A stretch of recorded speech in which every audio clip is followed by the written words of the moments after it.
Okay, everyone, it's me, Rami Marks, your Tangled Yogi out here in Northern California. I hope you're doing well. And today I just was goofing around this afternoon and I thought I would do a Instagram live and just share with you a little fun class that we could goof off with.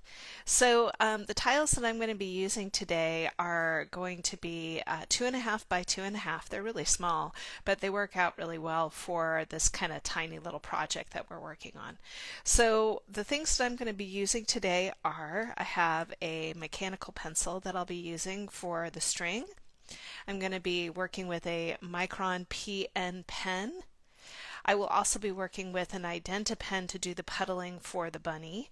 You could use a Sharpie if you don't have an IdentiPen, or a black Micron brush pen would work well. I also happen to have my Jelly Roll white, but you could also use the Signo white. And then you know me, I'm a Prismacolor girl, so I've got my Prismacolor pencils here ready to roll. So I'm going to go ahead and get myself started here.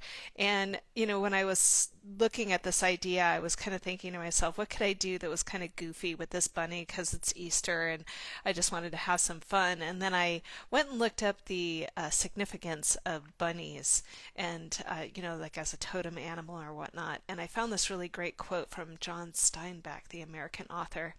And he says, ideas are like bunnies. You get a couple and learn how to handle them, and pretty soon you have a dozen. And this bunny just came really quick, so it was quite the idea that had significance for me there. So I thought, okay, I like this idea. I'm going to just roll with it. And that's something that I've been doing a lot in my Zentangles, is just going with it and not questioning. All right, so here we go. I'm going to go ahead and just take my little bunny off to the side here, and I'm going to focus on this little tile that we have here. So I'm just going to take this guy away, and let's see if I can make this any bigger. I'm not sure that I can. Oh, yay, I can. So what I'm going to do is I'm going to start by creating a border here, and you're going to see me come down and have a nice, rich, thick border because we're going to be mostly working in those borders here. So I'm just going to come in and make my dots the good old-fashioned Zentangle way here. You can see I've got my dots ready to rock and roll.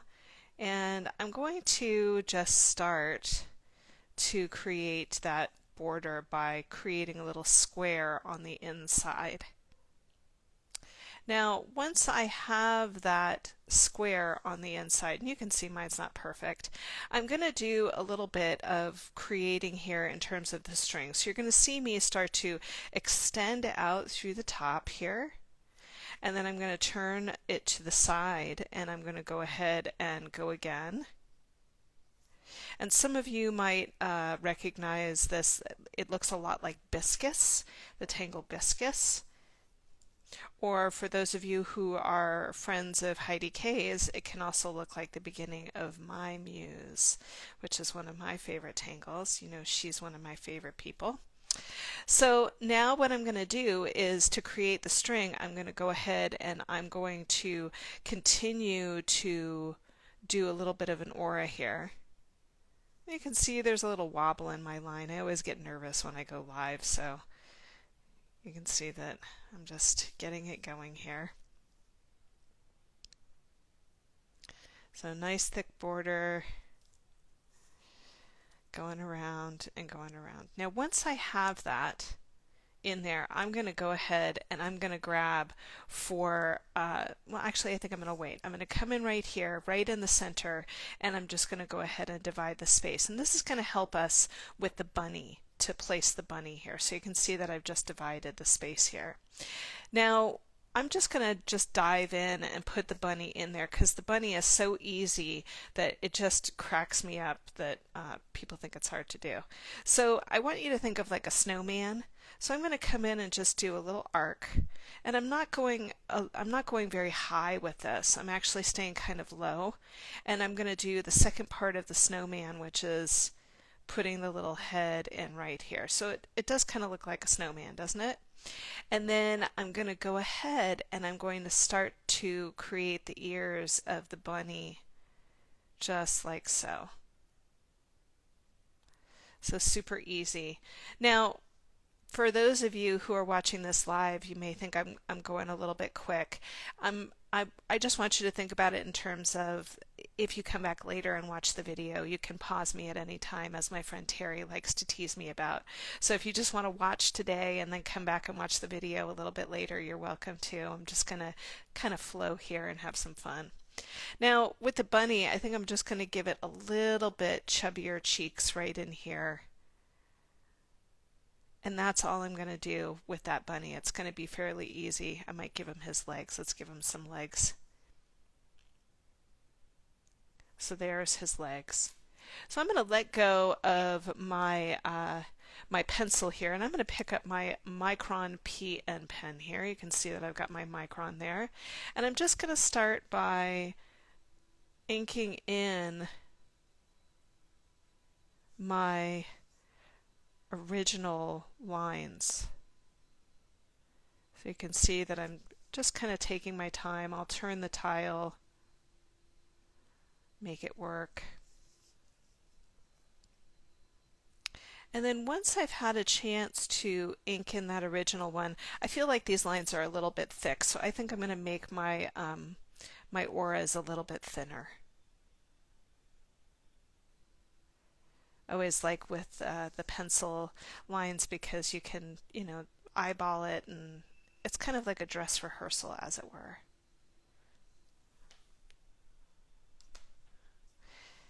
Now, when I was doing my reading about the bunny is actually a symbol of good luck and overcoming fear, which I thought was very apropos for the bunny. I just love that idea. They're little vulnerable creatures, but it takes a lot of courage to jump out into the world. So I'm just going to go ahead now and start to do the outline of my bunny. Getting right in over here and doing his legs and letting those little bunny ears pop in there. So super fun and super easy.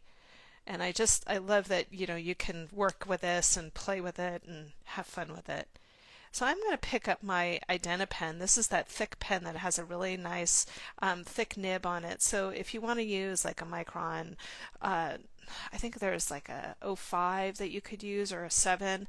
So I'm just going to come in and I'm going to do little circles with my Identa pen to fill in the space of the bunny. Now, before I get too far into the bunny, I realize I have forgotten to put in his bunny tail. So I'm just going to do a happy face, and then I'm going to go ahead and go 1, 2, and 3, and that's going to be his little bunny tail. So you're going to see me just start to come in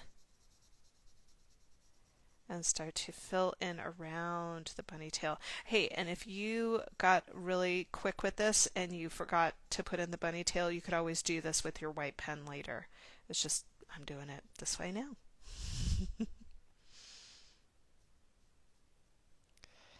So there, one of my friends like to call this bunny that I did the bunny butt, because it's just all about the bunny butt, and I just think that's so cute. So there we have his legs kind of hopping up the side of the tangle here, super cute. And then I'm going to come in and I'm just going to add into his ears.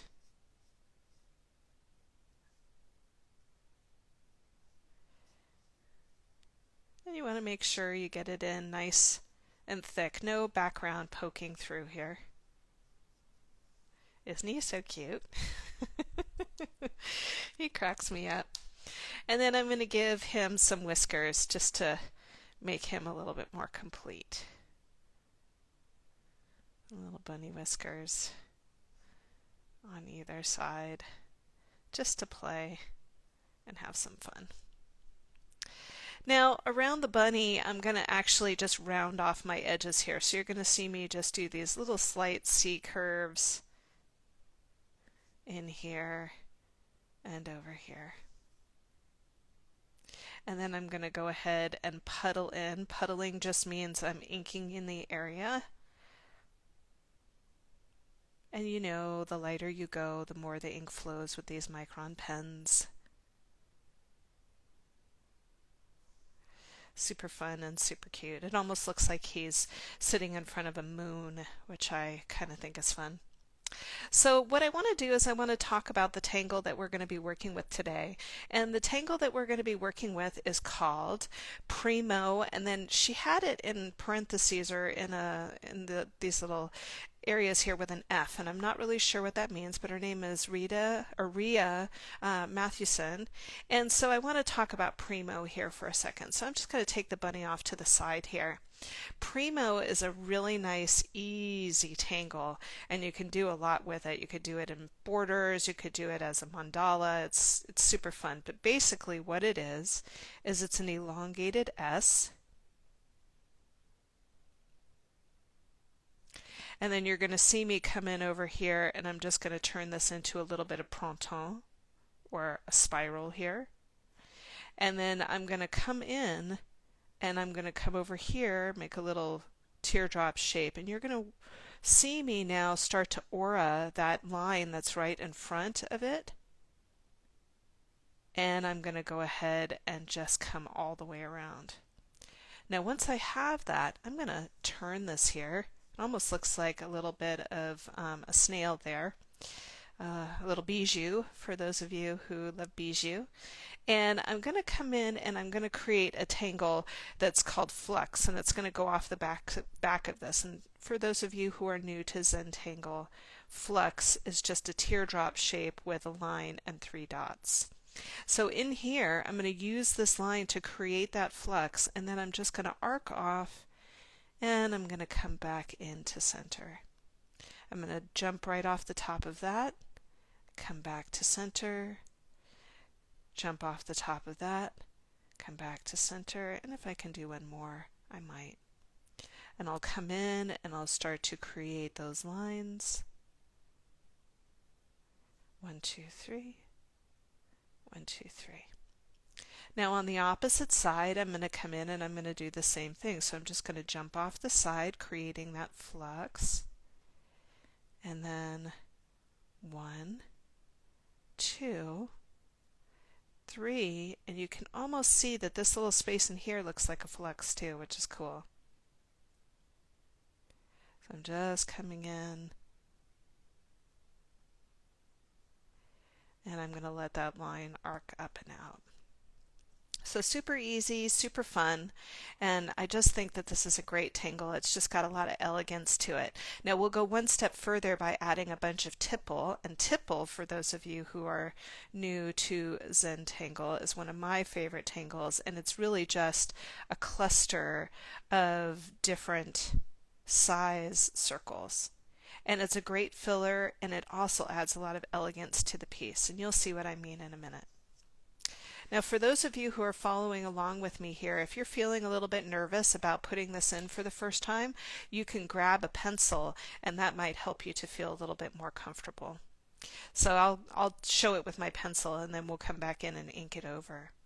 So I'm going to go ahead and I'm just going to start by creating an elongated S. So it's going to start right here, and you'll notice that I'm staying away from the border here a little bit, and I'm coming down over here. So it's just an elongated S. Super easy, super fun. And then I'm going to come back up over in here, and I'm going to create that printemps in here. And then I'll come back down in here, and I'm just going to create that little hook, and then you're going to see me start my aura. And you can see that I'm taking my time as I go up and over, trying not to hit the border if I can. And it doesn't matter if you do or you don't. So there's the beginning of it. And I'm just going to go around and do my S's for this first part so that I can come back later and create the flux as we go. So all I'm going to do is I'm going to start by creating that elongated S, and we're going to create kind of a muscle memory here as we start to create this tangle. So I'll come up, create printemps, that spiral in there, and then I'm going to come down in here, create that little hook, very, very gently coming around and attaching. So we're just creating the first part, turning my tile clockwise here, elongated S, coming in, creating the printemps, and then going ahead and creating that hook.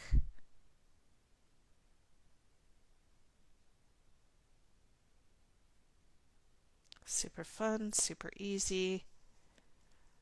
I love the repetition of this tangle in here. I think it's just really beautiful. It's got a nice flow to it. And you know, some of you might be of the school of not enjoying the Tangle Muka because it has so much flow to it, and this does have a little bit of resemblance to that, but I hope that you'll kind of get into the playfulness of the Tangle. It does have a lot of playfulness to it. So I'm going to let go of my pencil and I'm just going to go ahead and ink it in. Remember how we were talking about creating a felt memory? Whenever we're working with a tangle and we've started with a little bit of pencil, you can always come back in and do it the same way that you started. And for me, it just helps me to learn the tangle. And for those of you who are new to Zentangle, tangle means pattern. I'm just going to come in and just reteach myself how to do this. I might make that a little bit deeper because I have the room. It was a little dress rehearsal with that pencil.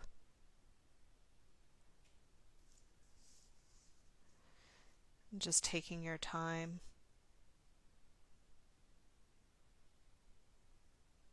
Letting yourself breathe. Zentangle is really about learning new things and expanding the mind and meeting a challenge with an open heart. So if you're new to tangling and just want to do one of these really fun primos, go for it. Jump into the arena, have some fun.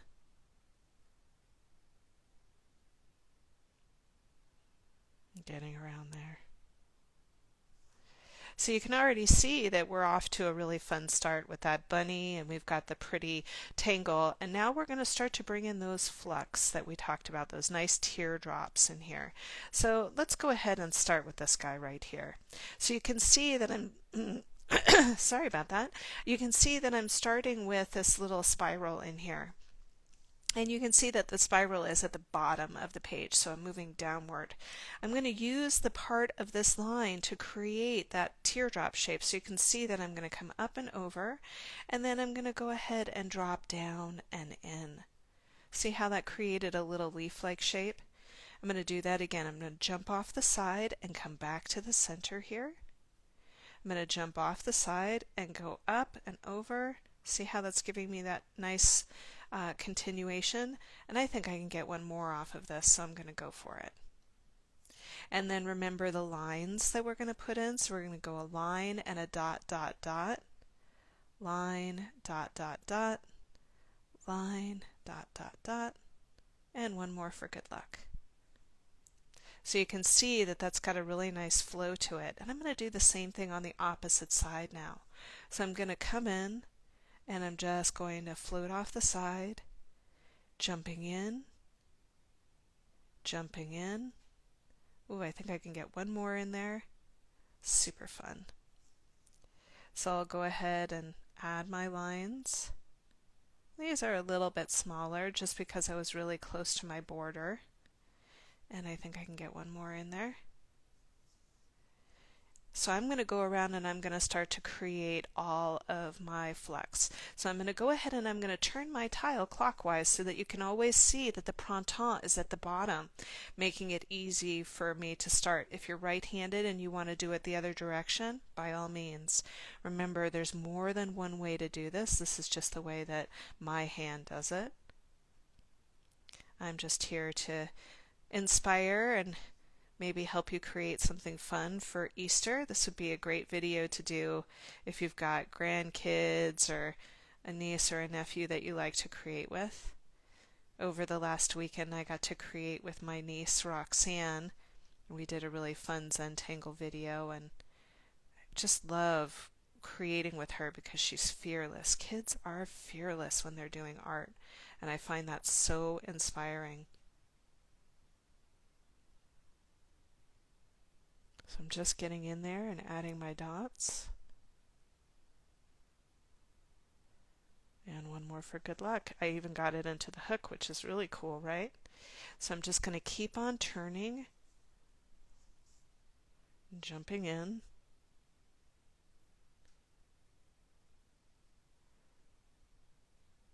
It almost looks like a swan when I turn it this way a little bit to me. You know me, I'm always seeing animals in all of my Zentangles, and how can I put them in there to tell a story? I think I'll leave that alone. All right, so here we go. Really fun. I love this tangle. So thank you, Rhea.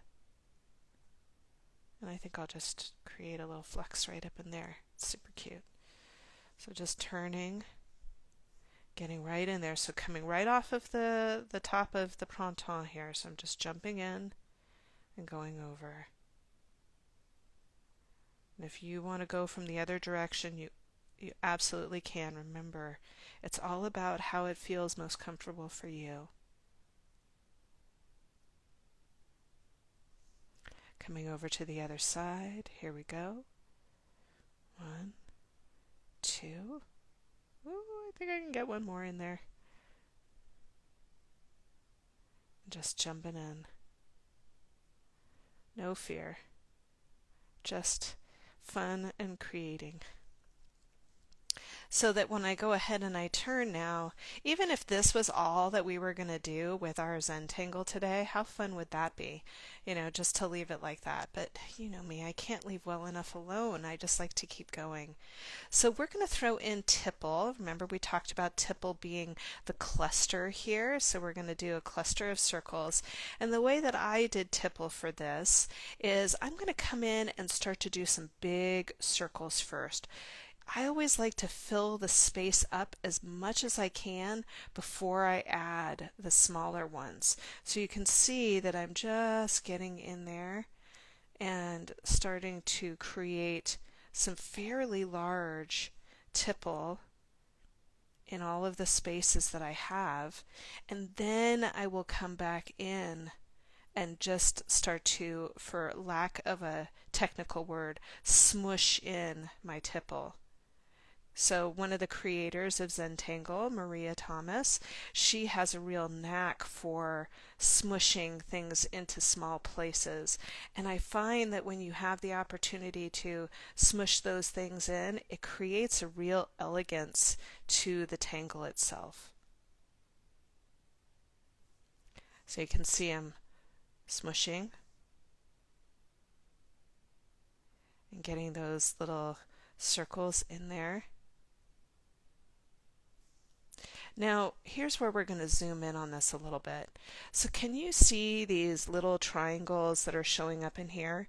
For those of you who are new to Zentangle, those are called interstices, and we're just going to puddle those little areas in, and you can see that when we do that, it creates this pop. It makes those circles really jump off the page. So I'm just going to get in there, hopefully staying on camera. Those of you who are teachers, you know, you can fall off camera every once in a while. I'm going to turn this bad boy on its side, see if I can squeeze in a couple over here and in here. Super fun. Here's some interstices right over here on the edge. So look at what happens. Let's go ahead and zoom out for a second. Look at what happens there when you add those circles in there, look at how interesting that becomes just by doing that. It just gives it such an interesting feel. I happen to love it. So I'm just going to carry on in that fashion. And, when I'm teaching classes, a lot of you are new CZTs. And one of the things that I try to do when I'm teaching classes that are either going to be live or in-person classes, a lot of you know that I teach for the Zentangle, or rather the San Rafael Public Library. When I'm doing those classes, what I like to do is I like to do stuff that's very repetitious, because if somebody's falling behind and they have half their piece done, they're able to finish the piece. And so that's something that I do a lot. So here we are, we're live on Instagram, and some of you may have joined me late, but some of you are super quick tanglers, and you might be able to catch up to me. Or not, and you're watching me on video and you're telling me, I think I'm going to pause you now. So I guess this is a good time to say that for some of you who have taken classes with me before, you know that I have a YouTube page, and my YouTube page is Tangled Yogi 333, and you can go over to YouTube, and I've got somewhere around 40 or 50 free classes that are really fun and in-depth. We get into color and blending and all sorts of good things. So if you want to check that out, you can head over there and check that out after we finish up here. So if you're taking this as a recording, write that down. Tangled Yogi 333 on YouTube. We'll have fun together. So I'm just getting in there and putting in those tipple. Look at how nice that's starting to fill in. It's got a nice feel to it, doesn't it? So I'm just going to come in and get into those interstices here a little bit, make it interesting. Really get that tipple to pop right off the page. So we're just looking for those little places. And you can already start to see, look at how lovely that is right up at the top. It's got a lot of energy to it. It's very festive. Great for Easter and just having a little bit of fun. And you can see why this would be great to do with little ones, because, Tipple is such a fun tangle. So just getting in here and playing, getting those big tipples in first.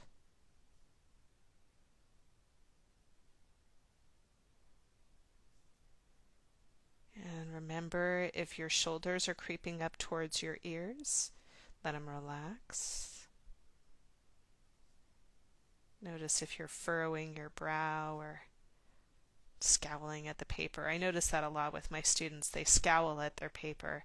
And if you do, see if you can let a little smile creep across your face. It'll make your whole body relax. Even if you're not feeling it, just fake it till you make it.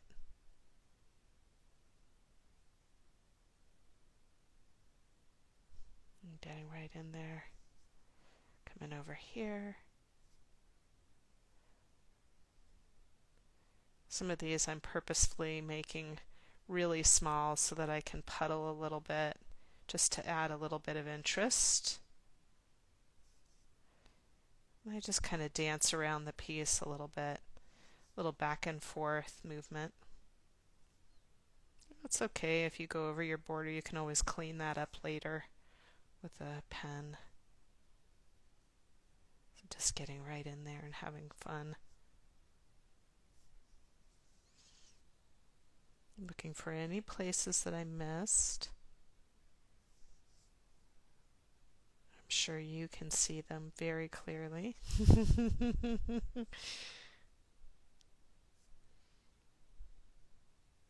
All right, so I'm going to let that one go, and I'm going to do our last one, and then we're going to start to jump into some color. Get it? We're going to jump in to color. I know, it's terrible. Shame on me.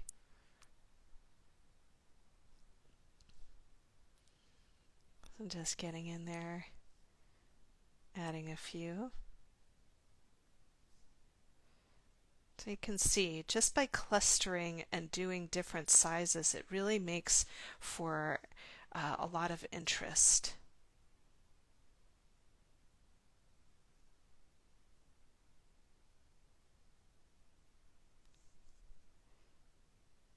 Just slowly making my way around. They almost feel like pebbles to me, or little stones.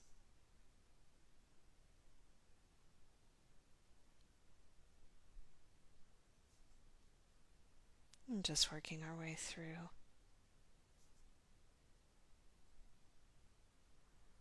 It used to be when I first started Zentangle, I would just go tipple crazy all the time. Now, not as much anymore, but this one I felt required a little bit of it.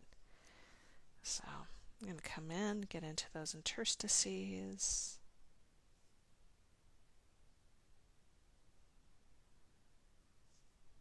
It's one of those tangles that it just takes me into that place of relaxation because I'm just fully focusing on what I'm doing.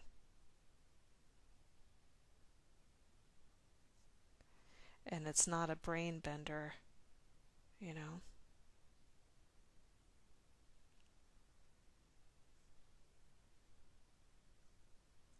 So just getting right in there, having some fun.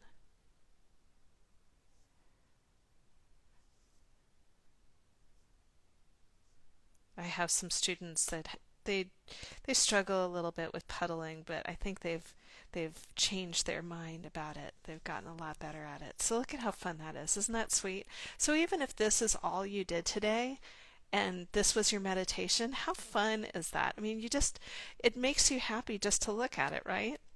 Well, once again, you know me, I cannot leave well enough alone, so we are going to get into some color here. Now, before we get into color, I am going to take a little gummy eraser and just erase any pencil lines that were still left from when we did our string.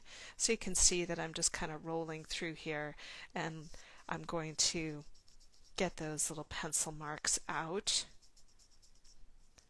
Just be really clean about the whole thing.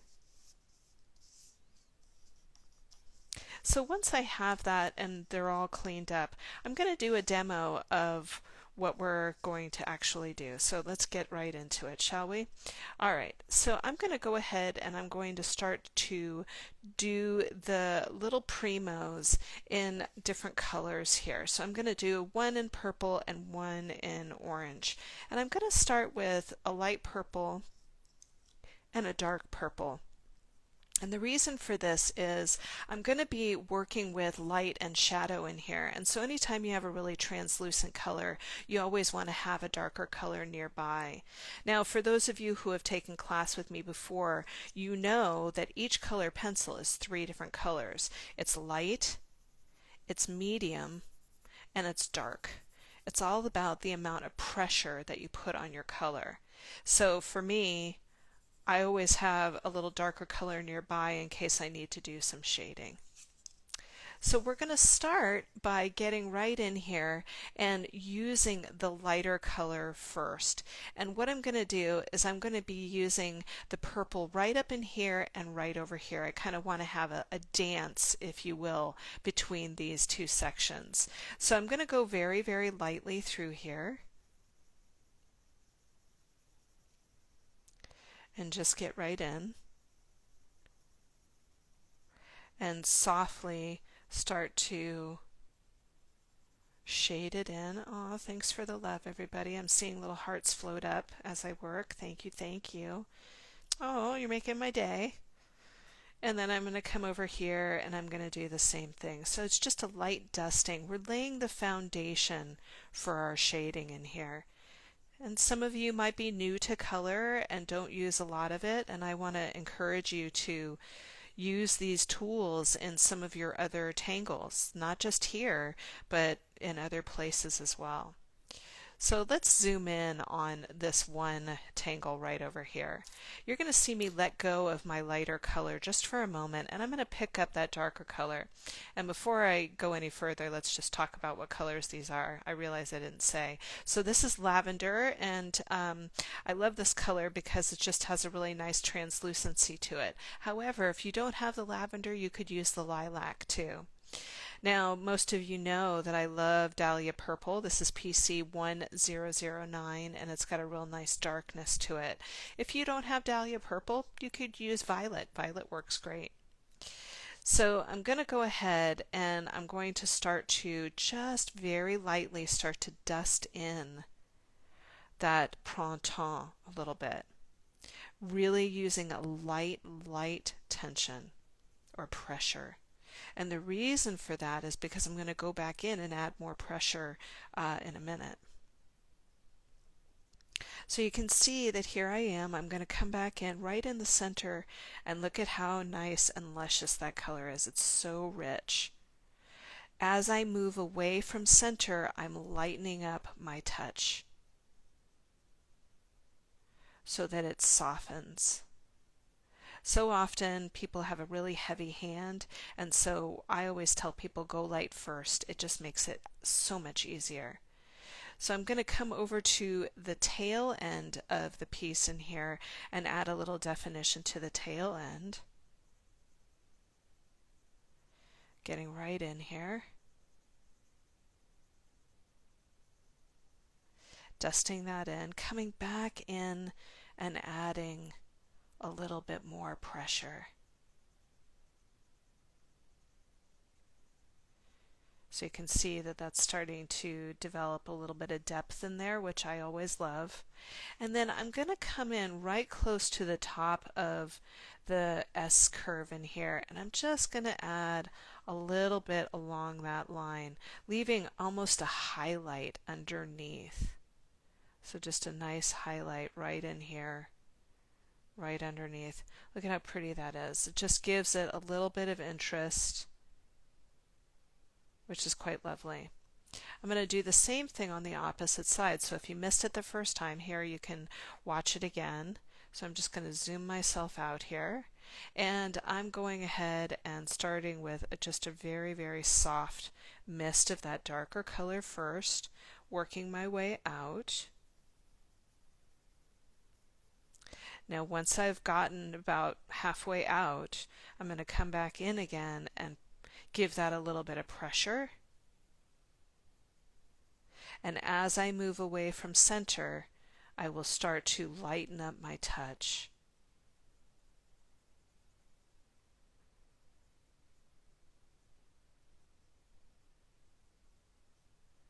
You can see that I'm getting a little bit lighter as I move away. Coming over to the tail end of the piece here, going to add a little bit into this here. So giving us a little bit of a pop. Softening as I move away from the tail.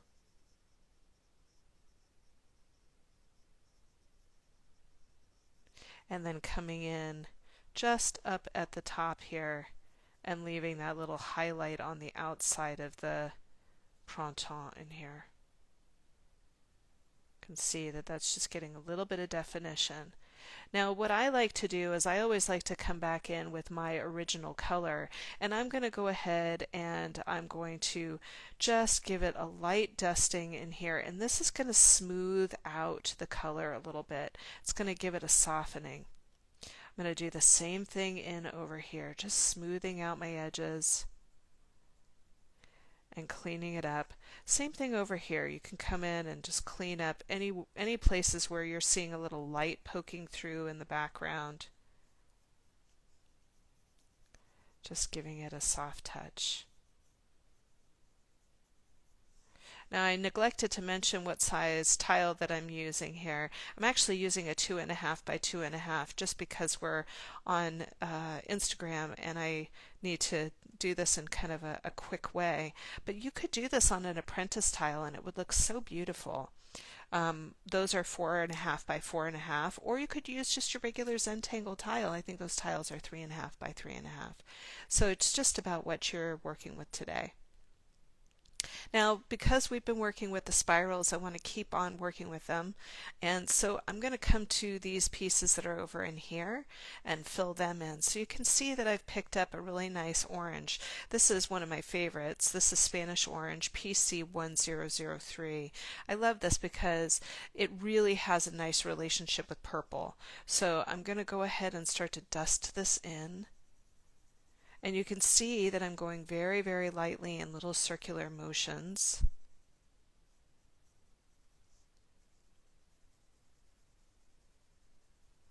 And just jumping right in. I'll go over to the other side and do the same thing. So just really going very, very lightly. I'm not being overly perfectionistic about this. I'm just jumping in and jumping out.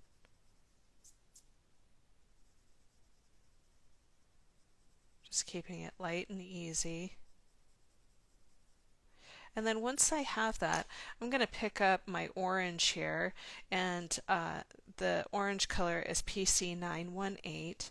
And what I'm going to do is the same technique that I just used over here with the purples. I'm going to come in and just start to go very, very lightly inside of the yellow here and start to dust my way out. Now you'll notice that that orange just glides right over the top of the Spanish orange. It has a really nice relationship with that pencil. It really works out quite well. And then I'm going to come back into the center, and you can see that I'm pushing a little harder here because I'm looking for a little bit of drama. I'm just getting right in there. And as I move outwards, I'm going to lighten up my touch. So I'm just lightening up as I go, coming down to the tail end of the piece here. So I'm just coming right down in here and getting right in there. Coming back in, giving that a little bit of pressure so that we get a little bit of contrast. And then once again, I'm just going to stick right to the top of the Primo here and just give a little bit of a highlight.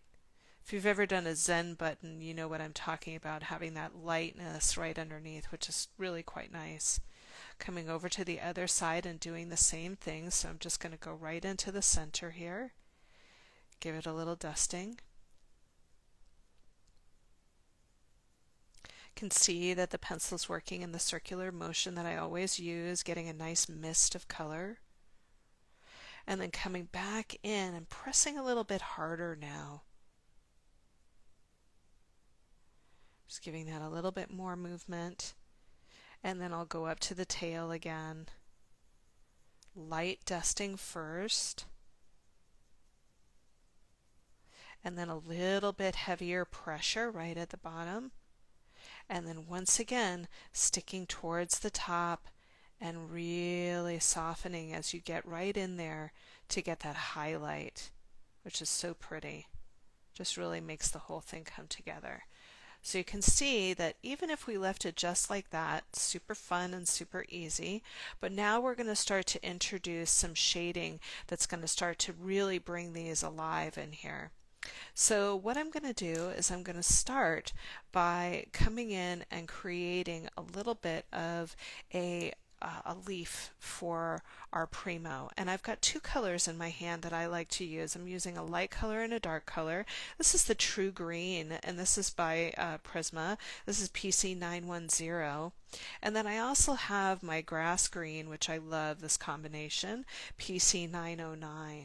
And I'm going to start with the lighter color first, and I'm going to start to dust in those little leaves, those little flux that we worked with earlier. And you can see what I love about color is look how it took something that was super busy over here. So you can see that this is what it was before, and it really didn't have any definition. And now just by adding a little bit of color, it's popping off the page. It's coming to life. So I'm just going to get right in there. And I can see that I missed a couple of interstices in here, but I'm not going to worry about it right now. So you can see that I'm just working in little circular like motions when I dust those in. So I'm going to turn my piece and I'm going to start to do that same thing all the way through. Now the reason why I do that is so that I'm not picking up and putting down pencils all the time. So, when you're working with a piece, if you're picking up and putting down, it can be a little exhausting. So just by using the same color and carrying it around the piece, you are, one, creating a relationship all the way around the piece, but two, you're doing it in a really efficient way. So I'm just getting right in there and having some fun. Loving the way that that green just pops off of that purple. Such a pretty combo. So once again, even if we left it just like that, that would be really fun as well. I'm going to pick up that darker green here, and I'm going to start to create a shadow from the bottom up. And that's going to really give this some nice intensity. So look at that. Look at the difference between here and there. Just by doing a little bit of shading, it makes a huge difference with our Zentangle work. I've heard people over the years saying, oh, I'm not comfortable with shading, and I really hope that these techniques start to help you to feel more comfortable with your shading, because it can really take your Zentangle to a new place. So I'm just really lightly going in and creating that shadow, having some fun. And you can see I'm not being overly precious about it. I'm just jumping in and having fun with it. Remember, this is the first time you're doing it. It's not the last time you're doing it. One of my teachers, I love this, she says, it's just paper. You can always, come back and try it again. So, feel free to play. Come to it with a child's mind. That's what I always say. You ever watch kids? They're so ready to say, yeah, I'm an artist. Yeah, I do that. And I'm just like, that's so great. They don't have any qualms about it. They just have fun. And that's really what this is all about. Just having fun. So I'm going to take that orange combo that I did earlier here, and I'm going to start to add it to the tipple that are in these pieces. So you can see that I'm going to be in the purples. So these two are the ones that I'm going to work on here. And so I've got my oranges in my hand. So this is the Spanish orange, and then this is just regular orange, and you can see that I've sharpened them up. And what I'm going to do is I'm going to do what we call a perimeter shade. And so when we're going around the piece and working with the piece, I'm going to start with the light yellow first, and you're going to see that I'm really only going to shade half of the tipple. And the reason for that is that I want to leave this little light that we have in here, this like reflective light. So I'm just getting right in there and adding that in. And I'll turn my tile just to make it work, staying on the perimeter, not doing a ton of work here with these. And I'll just dance on the edge over here. And you'll see that I'm going to take this to the other side. So I've got this one done, and now I'm going to come over to this purple. Remember, we're just working with the purples here. We're not working with the oranges, the orange primos yet, because I want to get a really nice contrast off of these, and whenever you use orange with purple, you get a really nice contrast and a nice pop. I'm always looking for that pop of color that just captures your eye,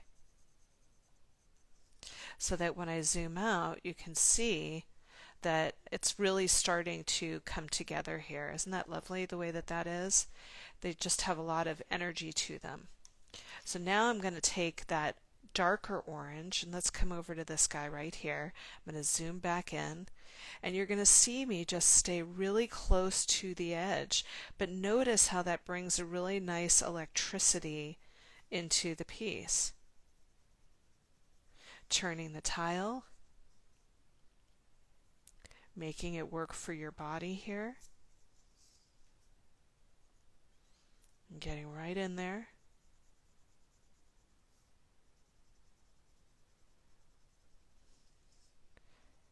So you can see that I'm just staying right on the edge. And so when I zoom out now, let me zoom out. Look at the difference between this yellow and this yellow. Just by adding that orange right around the edge, it creates that electricity that we're looking for. So I'm just going to go back in over here and do the same.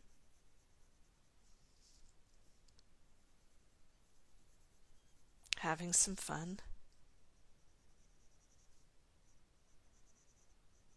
And you can see I'm not being overly cautious about it. I'm just jumping in.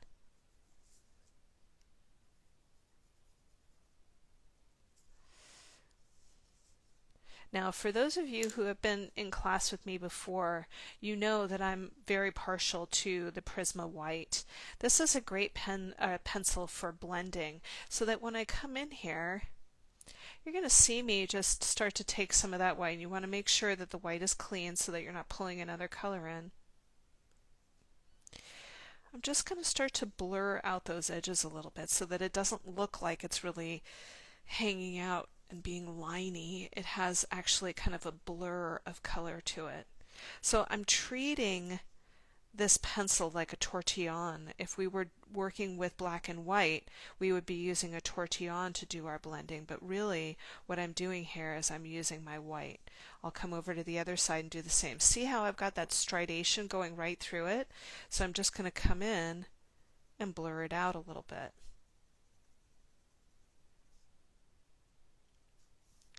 And just giving this some really nice interest.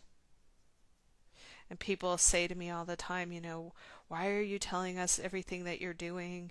You know, don't you want to leave some of it for yourself? And I always say that if other tanglers are getting better at color and blending, then that's awesome. That to me is way more interesting than keeping my secrets to myself. I would much rather you guys do better work and then we all enjoy doing color together. So I'm going to come in and I'm going to start to add some of the purple now over into this area. So once again, using that same technique where we're going to stay on the edge. And you can see that I'm going very lightly. And let's go ahead and zoom in on that. Aw, thank you. Nice to have the hearts. Thanks, you guys. So I'm just going to go very, very softly around the edge. Still using the lavender, but if you have lilac, lilac is great. Aw, thanks for the love, you guys. That's so nice. And I'm just coming in and getting that over there. Oh, you guys are spoiling me. How sweet. I'm going to go over to the other side. So here I go. I'm just switching over and doing the same thing. Perimeter shading here.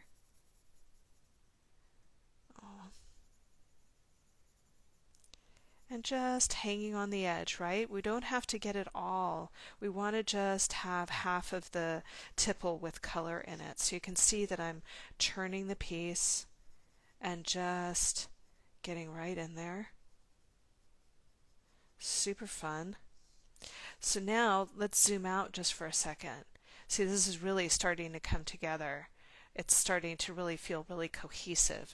So I'm going to go ahead and I'm going to grab that Dahlia purple again. So this is the same combination that I used in here, but I'm using it over here. And part of the reason for that is I want your eye to travel around the piece. So carrying color is a really nice element to your Zentangle practice because it gives the piece cohesiveness where it might be really busy. Okay? So I'm going to come in and I'm going to start to dust the edges of the tipple with that darker color. And you can already see that that's starting to bring a really nice drama into the outside edges. And I'm really trying to dance on the edge over here. It gets a little tricky, but you know, we do what we can. So once again, taking a moment to notice, look at the difference between when you have the highlight going around the outside edge and when you don't. It really gives quite the intensity, and it really gives the piece a lot of depth. Just the way black gives Zentangle a lot of depth too. Just using heavier pressure or a darker color can do that as well. It gives it gravity instead of just a bunch of patterns floating all over the place. It just gives it a little bit more interest. So I'm just getting right in here and moving around. Once again, noticing if you're tightening in any places in your body while you're doing this, allowing yourself to meet it with an open heart. A nice challenge here. I'm going to pick back up that white and I'm going to sharpen it up again because I'm going to add a little bit to the pieces here. So I'm going to come in and I'm going to start to really soften it, because you can see it looks really hard, right? You got these really dark lines on the edge and then you've got all of this over here. So I'm going to go ahead and just lightly start to blend.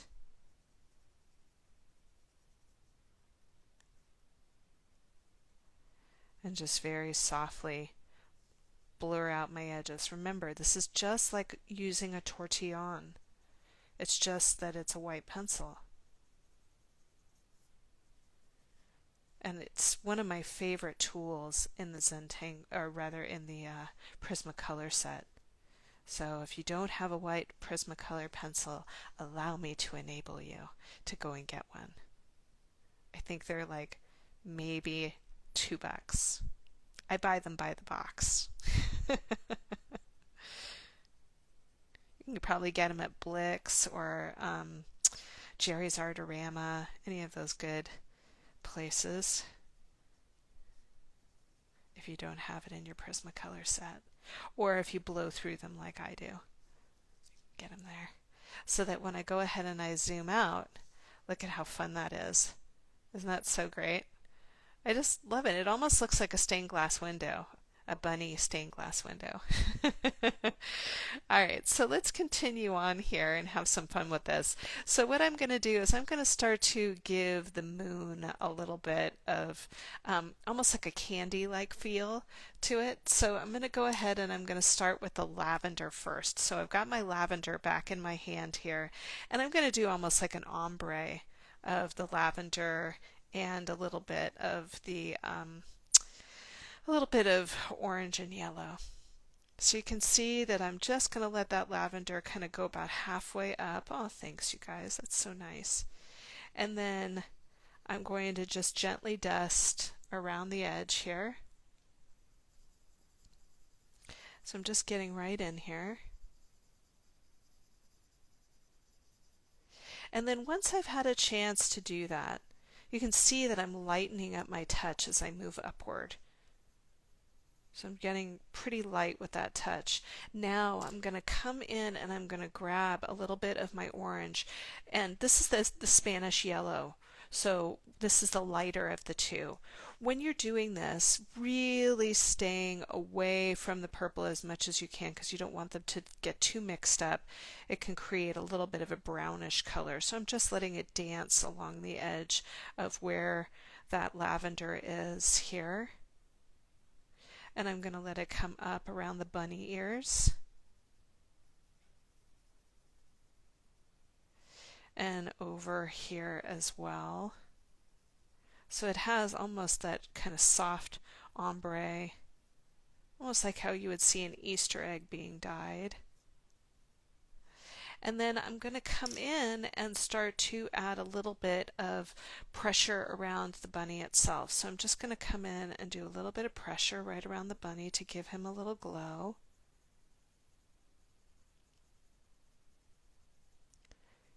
A little bit of softness. Coming in over here and working our way through.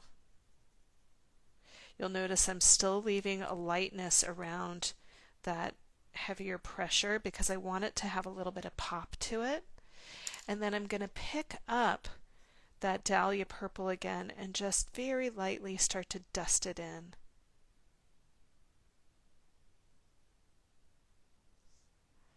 Nice little pop in here. Dusting it in. And then I'm going to come up to the top and add a little bit of orange right up at the top.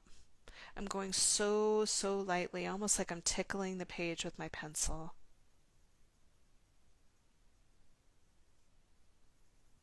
And just getting in over here as well.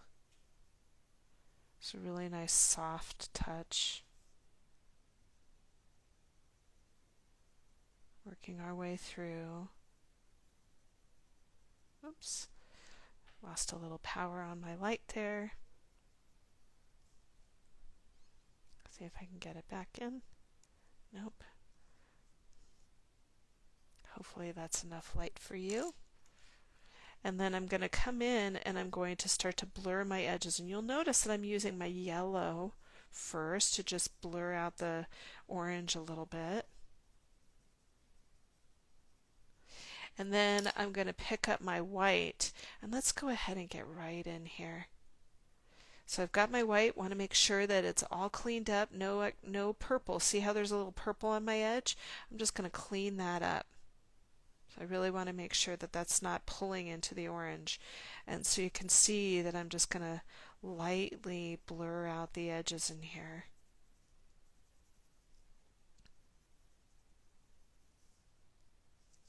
And then at the bottom, I'm going to do the same thing. So I'm just going to lightly clean it up. And you can see that I cleaned up my pencil when I did that. Just rubbing your finger across it and moving that color away from it is really a nice way to clean it off. Or you can just take a little piece of paper and run it over a piece of paper. So that when I zoom out, it's so fun. Let's make sure that doesn't have any purple on it. Just kind of dancing around on the outside edge.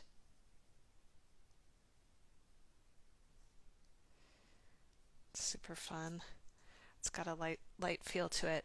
So some of you have taken classes with me before know that I love to use a white pen when I'm adding some highlights to it. And I happen to have the Jelly Roll 10 here.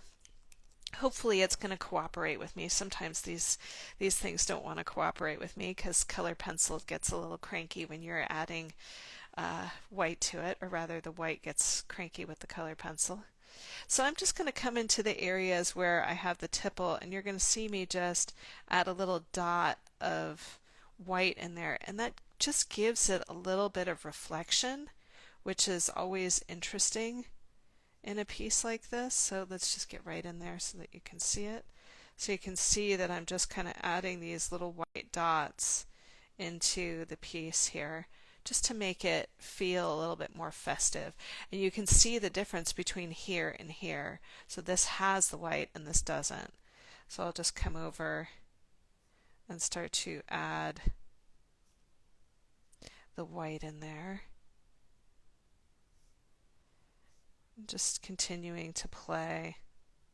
Love those white pens. Just adding a little bit of reflection into the piece. And if you wanted to, you could even add a little highlight right down the center of the S just to give it a little bit of play too. It kind of gives it a little bit of zip. Come in here and do the same thing right in here. So just nice. And remember, with the white pen, or rather the white pen, you want to make sure that one, your hands are not in the way because it will smudge, but two, the lighter you go, the more that ink will flow. So if you're really pressing on that pen, back off a little bit. And also, to get a pen started, you can just use your fingertip. Sometimes they just don't want to cooperate. I call them my cranky pants pens. So you can see that I'm just rolling through, adding those little highlights in here, which is really fun. Just love the way that this is. So, this is such a fun project. I hope that you will sit down with a friend or maybe a niece or a nephew and create together.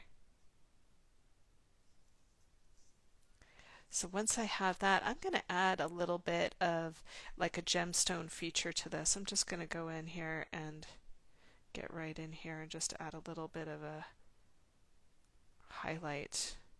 Make it look like it's a little gemstone that he's sitting in front of there. And if you want to, you could give it maybe a couple of dots up at the top,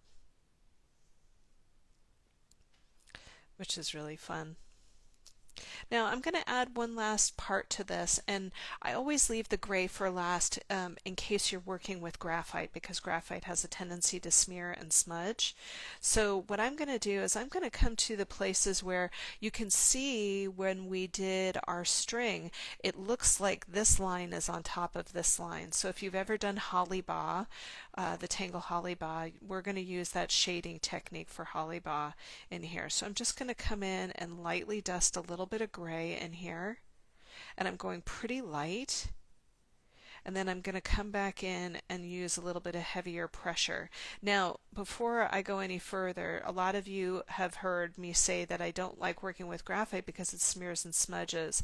I'm using Prisma's PC1065 because it mimics gray really well, or graphite really well. You could use their 50% gray, you could use any gray in your Prisma set, or if you want to use just a graphite pencil more, it's just fine. It's just I happen to have certain tools that I like to work with, and I'm just sharing them here. So I'm just coming through, getting right in there, adding a little bit of pressure. See how I'm looking for the space where this line looks like it's on top of that one, and just coming in and lightly dusting. Give it a little pressure, and then once again turning, coming through,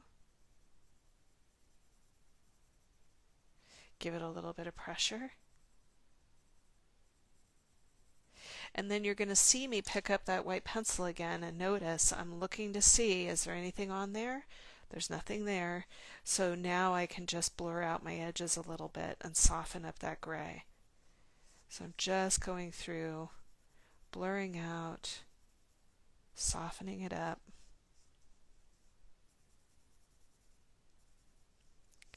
Blurring out and softening it up.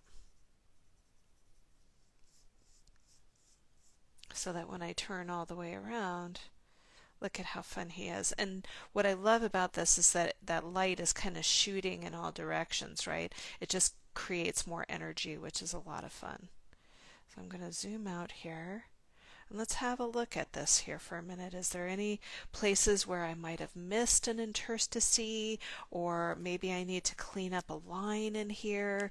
So this is kind of where you would just go through and look at any places where you feel like something's gotten lost. So I'm just kind of going in and cleaning up. Thanks for the love, you guys. Oh, love the hearts. Thank you. And I'm just, working my way through and just looking for any places where the definition got lost. Any spots where the background is poking through. For me, before I, sign off on a piece, I like to take a moment to admire what it is that I just did, and also look for any places where, I feel like I'm missing something here. A lot of the time you'll hear teachers say to lift it up and hold it at arm's length away from you so that maybe you can see if something's amiss. I like to sometimes I'll just squint my eyes a little bit at it just to have a moment of clarity there, which is really kind of a good way of looking at it. But I feel like we have come to a place where we are done. And I just think that's so fun. So remember, going back to that original quote that we were talking about in the beginning, where you have one idea and then it multiplies into another idea, and then suddenly you have many ideas. Well, my bunnies have multiplied. So, wishing you all a happy Easter and have a great weekend. This is Rami Marks, your Tangled Yogi. I'm going to sign off, but thanks you guys for coming in and hanging out with me. I'll see you soon.